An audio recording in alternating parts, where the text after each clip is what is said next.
여러분, 보통 우리가 건강검진 결과를 받을 때 기대하는 게 있잖아요. 네, 아주 명확한 수치들이죠. 맞아요. 뭐 혈압은 정상, 콜레스테롤 정상. 아니면 엑스레이를 딱 찍었을 때 뼈가 부러졌으면 아주 하얗고 날카로운 선이 보이잖아요. 그렇죠. 그럼 의사가 그걸 딱 가리키면서 여기가 부러졌네요. 깁스합시다. 이렇게 깔끔하게 말해주죠. 네네. 우리가 세상을 이해하는 방식도 대체로 막 이렇거든요. 원인이 있으면 결과가 있고 그 결과는 눈에 보이는 숫자로 나타나는 거죠. 일상생활에서는 그런 선형적인 인과관계가 아주 잘 작동하니까요. 지표가 정상이면 건강한 거고 비정상이면 병이 있는 거다. 뭐 이렇게요. 맞습니다. 우리는 그런 직관적인 명확함에 심리적으로 크게 의존하잖아요. 그렇죠. 하지만 오늘 우리가 뛰어들 이 금융시장의 진단 결과를 보면요. 그 엑스레이 기계가 아예 고장난 건 아닐까? 이런 의심이 듭니다. 아니면 의사가 차트를 거꾸로 들고 있거나요? 아, 맞아요. 이번 심층 분석에서 저희가 파헤쳐볼 자료가 2026년 3월 17일 글로벌 시황 장전 브리핑이거든요. 네. 근데 이 자료의 첫 장을 넘기자마자 저는 정말 기묘하고 약간 소름 돋기까지 하는 수치들을 마주했습니다. 저도 그 표를 보고 한참을 들여다봤거든요. 그쵸. 여러분께 제가 그 숫자들을 먼저 쫙 불러드려 볼게요. 자, 코스피 5,549.85, 코스닥 1,138.29. 네. 바다 건너 미국으로 가면 S&P 500이 6,632.19, 나스닥 22,105.36. 그리고 다우존스까지 있죠? 네, 다우가 46,558.47. 여러분, 이 거대한 글로벌 지수들의 공통점이 뭔지 아십니까? 정말 믿기 힘든 숫자죠. 바로 전일 대비 등락률이 모조리 단 하나의 소수점 오차도 없이 플러스 0.00%라는 겁니다. 와, 표면적인 숫자만 딱 놓고 보면 전 세계 자본시장이 완벽한 평온 상태에 빠진 것 같아요. 완전 시간이 멈춘 것 같잖아요. 그쵸. 어제와 오늘 사이 지구상의 그 어떤 가치 변화도 일어나지 않은 하루처럼 보이니까요. 자, 그럼 이 멈춰진 시간의 장막을 저희가 한꺼풀 들춰보겠습니다. 네네. 겉보기엔 수면 위가 막 거울처럼 잔잔한 0.00%의 호수 같지만요. 사실 그 아래는 완전히 다르죠. 맞아요. 그 숫자 아래에는 포식자를 피해서 미친 듯이 물갈퀴를 휘젓는 백조의 다리처럼 엄청난 롤러코스터 장세가 숨어 있습니다. 단순히 지루한 횡보장이 절대 아니라는 거죠. 네, 이 0.00%라는 기괴한 평온함 뒤에 숨겨진 10%의 널뛰기, 그리고 시장을 뒤흔들고 있는 보이지 않는 손들의 정체에 대해 지금부터 깊이 들어가 보겠습니다. 좋습니다. 그 0.00%라는 결과값에 도달하기까지의 과정을 뜯어보면요. 지금 시장 시스템이 얼마나 극심한 텐션 상태에 놓여 있는지 알 수 있거든요. 브리핑 자료를 보면 한국 증시 상황이 좀 심각했잖아요. 네, 최근 4거래일 동안 이른바 중동 리스크에 직격탄을 맞았습니다. 그래서 무려 10% 안팎의 출렁거림을 겪었죠. 와, 10%요? 네네. 지수가 하루아침에 막 폭포수처럼 쏟아졌다가 다시 멱살을 잡고 끌어올려지는 형상이 반복된 겁니다. 아니, 지수가 10%씩 출렁인다는 건 개별 종목으로 치면 하루에 하한가와 상한가로 오가는 수준의 멀미나는 장세 아닙니까? 완전히 롤러코스터죠. 근데 결과적으로 코스피는 5,550선 언저리에서 정확히 0.00%로 마감했어요. 저는 이거 보면서 제 머릿속에 거대한 초고주파 매매 알고리즘들이 막 떠오르더라고요. 아, 기계적인 매매요? 네, 한쪽에서는 지정학적 공포 때문에 짐 싸서 도망가려는 매도 폭탄이 떨어지고 다른 한쪽에서는 특정 가격대가 오면 기계적으로 쓸어담는 매수세가 맞붙은 거죠. 맞아요. 양 팀이 정말 피 터지게 줄다리기를 하다가 장마감 종이 땡 하고 울리는 순간 그 밧줄 중앙의 리본이 정확히 원점으로 돌아온 셈이잖아요. 아주 적절한 비유네요. 그렇다면 여기서 질문이 생깁니다. 이 무자비한 매도 폭탄을 온몸으로 막아낸, 그러니까 코스피의 방어막 역할을 한 주체가 도대체 누구였나요? 그 방어막의 정체는 데이터에 아주 명확하게 나타납니다. 바로 핵심 대형 IT와 반도체 주식들이었죠. 아, 역시 반도체인가요? 네, 코스피가 그 극심한 장중 변동성을 딛고 회복할 수 있었던 건 삼성전자가 18만 8,700원, 그리고 SK하이닉스가 94만 4천 원이라는 강력한 지지선을 형성했기 때문입니다. 그 두 종목이 매수세를 다 빨아들였군요. 맞습니다. 근데 흥미로운 건 이게 단순히 한국 주식이 싸서 일어난 방어가 아니라는 점이에요. 그럼 다른 이유가 있나요? 아시아 증시 전반을 같이 보셔야 합니다. 같은 날 상하이 종합 지수가 0.45%, 항생이 0.92%, 니케이가 0.92% 동조 상승세를 보였거든요. 아, 그러니까 아시아 전체에서 기술주 매수라는 거대한 하나의 테마가 작동하고 있었다는 거네요. 정확합니다. 미국 시장 상황도 마찬가지였고요. 맞아요. 0.00% 마감이라는 결과만 남았지만 장중에는 나스닥이 1.22%, S&P 500이 1% 가까이 치솟는 랠리가 있었잖아요. 네, 미국에서도 메고리 반도체주, 그리고 특히 눈여겨볼 만한 게 MSTR 같은 기술주들의 강세가 아주 두드러졌습니다. 아, 마이크로 스트래티지요? 네네, MSTR은 소프트웨어 기업이지만 사실상 회사의 자산 가치가 비트코인 보유량과 연동되잖아요. 그렇죠. 거의 뭐 가상자산 프록시 주식이죠. 맞습니다. 그러니까 글로벌 자본이 지정학적 위기라는 거대한 파도 앞에서 전통적인 방어주가 아니라 AI의 핵심인 반도체, 그리고 대안자산과 연결된 기술주를 새로운 피난처로 삼고 있다는 걸 보여주는 거죠. 와, 구조적인 변화가 일어나고 있네요. 근데 지정학적 위기하니까 자연스럽게 시장을 이렇게까지 널뛰게 만든 근본적인 원인으로 시선이 가거든요. 네, 그 밧줄을 흔든 주덤이죠. 맞아요. 바로 중동 리스크와 국제 유가. 브리핑 자료 디테일을 보면 장중에 정말 극적인 반전이 있었어요. 엄청났죠. 호르무즈 해협이 개방될 수 있다는 기대감, 그리고 여기에 트럼프 대통령이 동맹국들을 향해 강한 압박 발언을 내놓은 게 트리거가 됐잖아요. 네, 그 발언 직후에 시장에 요동을 쳤습니다. 장중 WTI, 그러니까 국제 원유 가격이 무려 5%나 수직 낙하했어요. 그리고 이 유가 폭락이 방금 말씀하신 미국 기술주 장중 랠리의 신호탄이었고요. 바로 그 지점에서 우리가 현재 금융시장의 작동 방식을 정확히 짚어볼 필요가 있습니다. 어떤 방식인가요? 예전처럼 투자자들이 신문을 읽고 기름값이 내렸으니 기업들 비용이 줄어서 실적이 좋아지겠군 하고 주식을 사는 시대가 아니거든요. 아, 수동으로 생각하고 매매하는 게 아니란 거군요. 네, 지금은 자본 흐름의 알고리즘이 아주 기계적이고 즉각적으로 반응합니다. 0.1초 만에요? 맞아요. 유가가 장중에 폭락하는 데이터가 딱 찍히자마자 알고리즘은 이걸 미래 인플레이션 하락으로 해석해버려요. 아하, 인플레이션이 꺾일 거다. 네, 인플레이션 기대치가 낮아지면 자연스럽게 미국 국채금리의 상승세가 둔화될 거란 베팅이 들어가는 거죠. 아, 국채 금리가 낮아지면 기술주한테는 완전 호재잖아요. 그렇죠. 금리가 낮아지는 환경에서 가장 큰 수혜를 보는 건 미래의 수익을 현재 가치로 환산해야 하는 기술주와 반도체 주식들이니까요. 유가 하락이 기술주 랠리로 이어지는 이 톱니바퀴가 거의 밀리초 단위로 맞물려 돌아간 거네요? 네, 완벽한 기계적인 흐름이었습니다. 잠깐만요. 제가 여기서 약간 회의적인 시각을 한번 던져보겠습니다. 네, 말씀하시죠. 방금 설명해 주신 그 알고리즘의 톱니바퀴는 이론적으로는 아주 완벽해요. 근데 현실을 보자고요. 현실은 좀 다를 수 있죠. 호르무즈 해협에 배가 지나간다는 뉴스 헤드라인 한 줄, 혹은 트럼프 대통령이 마이크 앞에서 한 발언에 지구 반대편의 원유 가격이 5% 폭락하잖아요. 네네. 그리고 그 나비 효과로 몇 초 만에 수조 원짜리 IT 기업들의 시가총액이 막 춤을 춥니다. 맞습니다. 그렇다면 대체 기업의 본질적인 가치, 즉 펀더멘털은 무슨 소용입니까? 펀더멘털 무용론이 나오는군요. 네, 삼성전자가 반도체를 얼마나 잘 깎는지, SK하이닉스의 HBM 수요율이 몇 %인지 같은 진짜 실력은 안 보고 그저 언제 터질지 모르는 뉴스 헤드라인이랑 매크로 변수에만 베팅하고 있는 거 아닌가요? 날카로운 지적이십니다. 물론 시장 참여자들이 펀더멘털을 완전히 무시하는 건 아닙니다만 현재 상황은 그 매크로와 지정학이라는 거대한 태풍이 너무 거세서 개별 기업의 실적이라는 배의 엔진 성능이 제대로 힘을 발휘하지 못하는 국면인 건 확실합니다. 폭풍우가 너무 심해서 배가 어디로 가는지 통제가 안 되는 거군요. 네.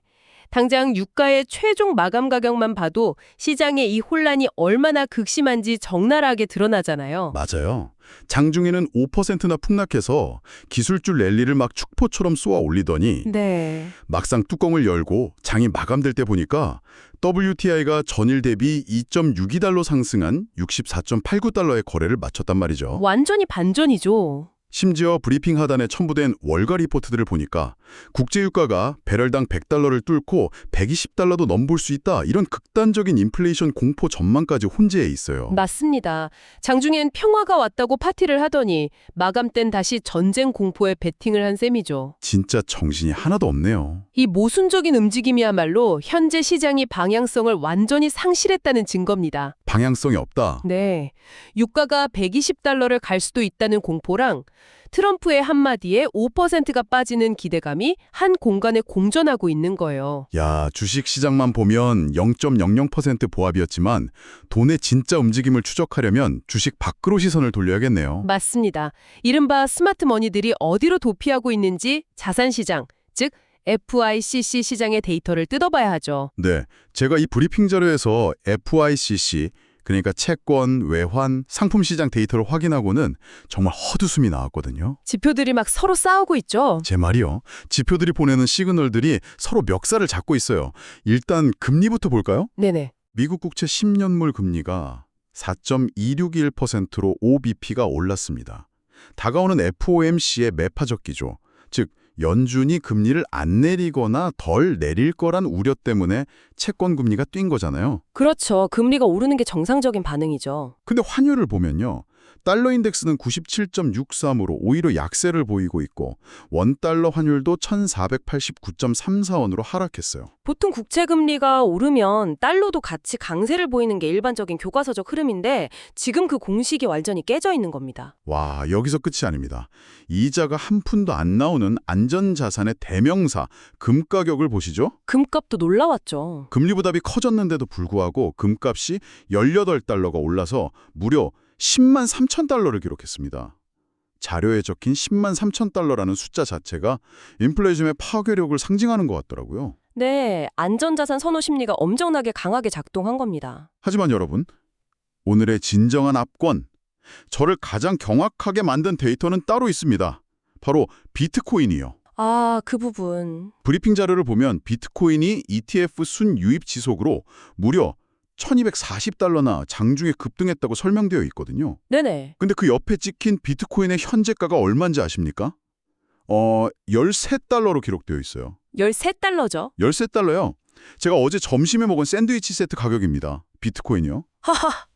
그렇죠. ETF를 통한 막대한 기관 자금의 유입으로 가격이 1240달러나 치솟는 와중에 시스템상의 현재가는 13달러로 표기되어 있다. 이거 오타 아닌가요? 단순한 브리핑 작성자의 오타일 수도 있죠. 아니면 초단타 매매 과정에서 호가창이 순간적으로 비어버리면서 발생한 극단적인 틱 오류일 수도 있고요. 아, 시스템 에러요? 네.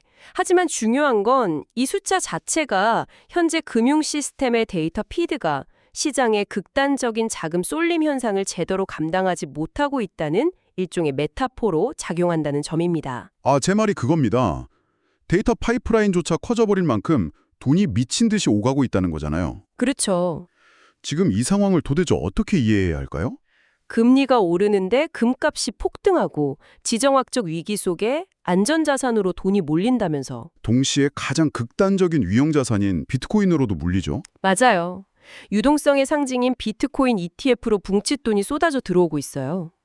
제가 볼 때 이건 마치 어떤 사람이 재난에 대비한답시고 지하 수십 미터 아래에 티타늄으로 튼튼한 방공호를 파놓고는 네네. 그 방공호 한가운데에 최고급 룰렛 테이블이랑 슬롯 머신을 갖춘 카지노를 차려놓은 꼴이에요. 하하, 완벽한 비유네요. 한 손으로는 금을 쥐고 덜덜 떨면서 다른 한 손으로는 비트코인 매수 버튼을 미친 듯이 누르고 있는 거죠. 그 방공호 안의 카지노야말로 현재 투자자들의 극심한 인지 부조화를 아주 정확히 설명해 줍니다. 인지 부조화요? 네, 극도의 불확실성 시기이기 때문이죠.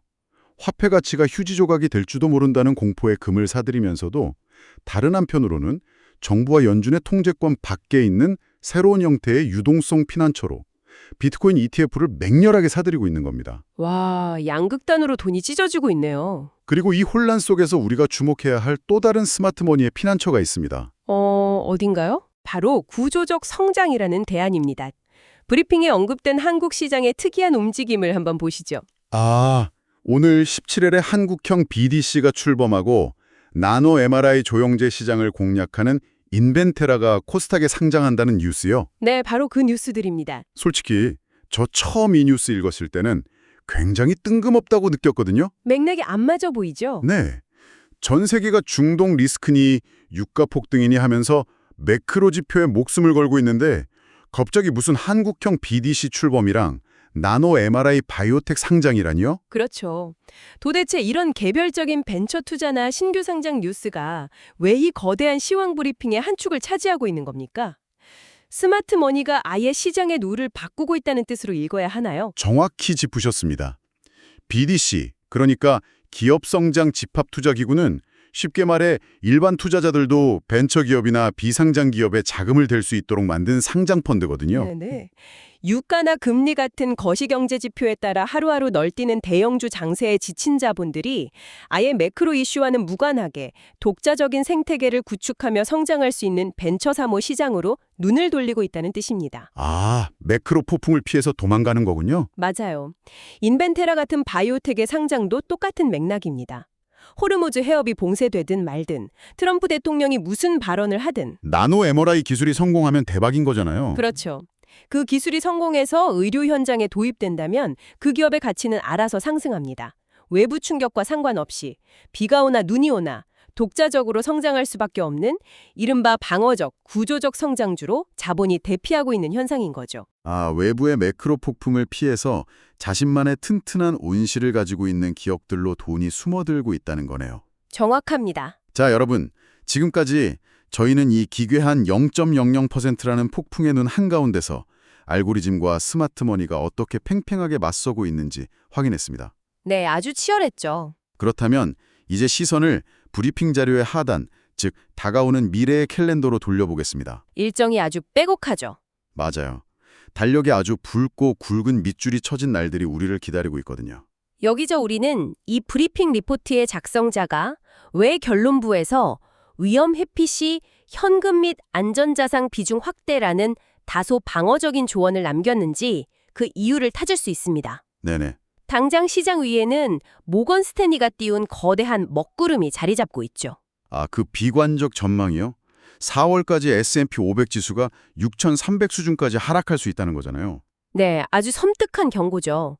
지금이 6,600선인데 6,300까지 밀린다는 건 상당한 조정장을 예고하는 거니까요. 꽤 크게 빠지는 거네요. 게다가 그린랜드 테크놀로지의 나스닥 상장 폐지 경고 같은 개별적인 파산 우려 뉴스들도 시장 전반의 신용경색 불안감을 자극하고 있고요.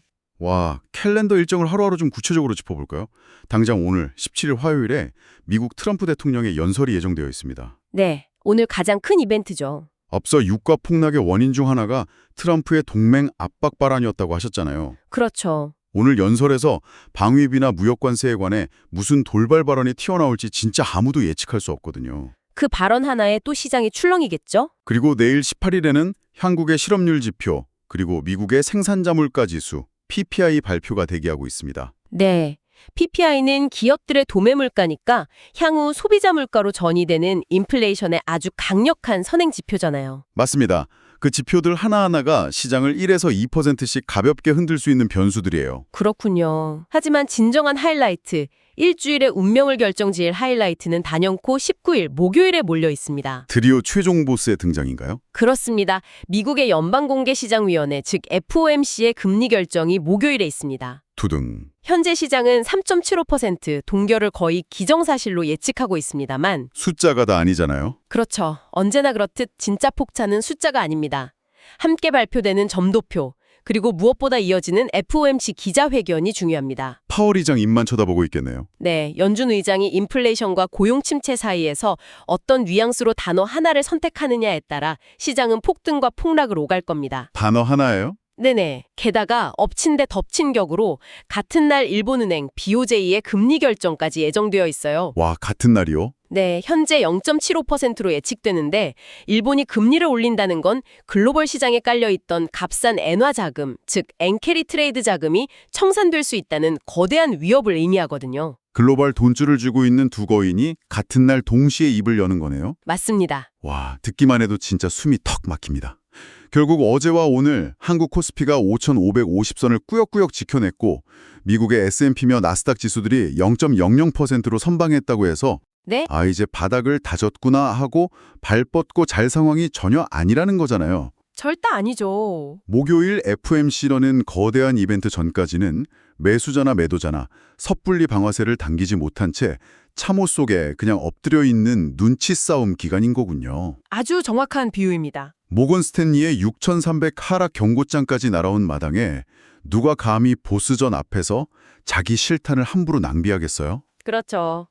그러니까 0.00%라는 숫자는 시장이 평화로워서가 아니라 극도의 긴장감 속에서 서로 눈치만 보며 무기를 잠시 내려놓은 휴전 상태를 수치로 보여준 것에 불과합니다. 폭풍 전야네요. 네, 언제든 목요일의 발언 한마디에 억눌렸던 변동성이 위든 아래든 용수철처럼 튀어오를 준비를 마친 상태인 거죠. 그렇다면 이 모든 복잡한 퍼즐 조각들이 우리에게 던지는 궁극적인 의미는 무엇일까요?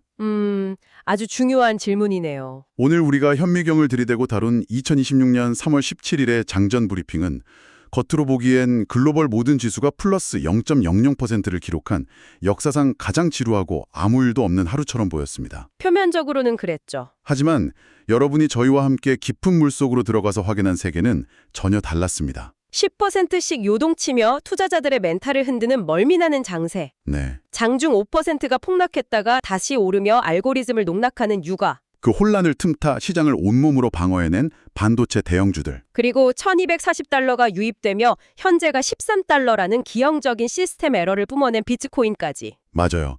방공호 속의 카지노처럼 금과 암호화폐를 동시에 사들이는 결국 이번 브리핑 자료가 청취자 여러분께 던지는 가장 중요한 메시지는 그 엑스레이에 찍힌 단편적인 결과물, 즉 표면적인 지표의 평온함에 절대 속아서는 안 된다는 겁니다.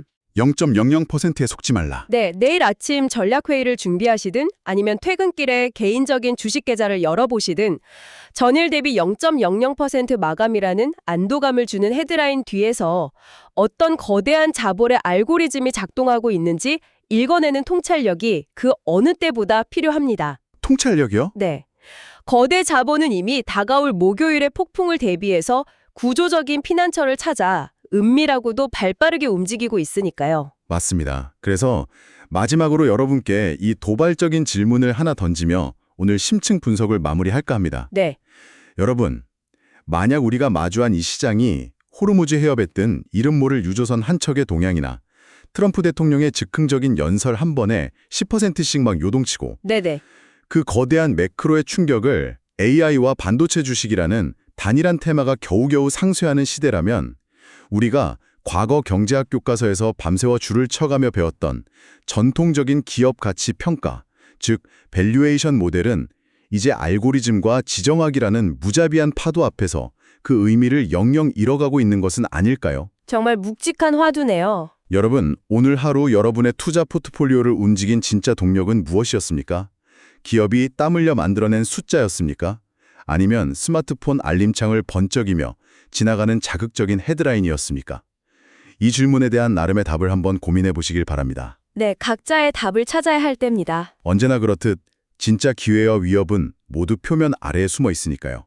오늘 자료를 바탕으로 한 심층 분석은 여기까지입니다. 함께해 주셔서 감사합니다.